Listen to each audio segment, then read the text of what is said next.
Wayne Morris was a good actor, but that's not the only reason he was so convincing as Naval Aviator McKinney in Task Force.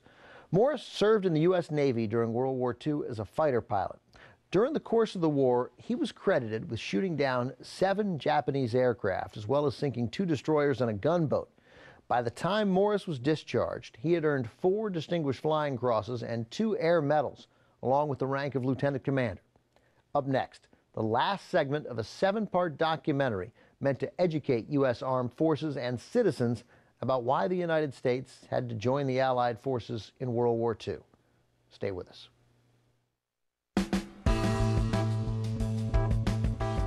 Today on Turner Classic Movies, Frank Capra recounts why we fight when war comes to America.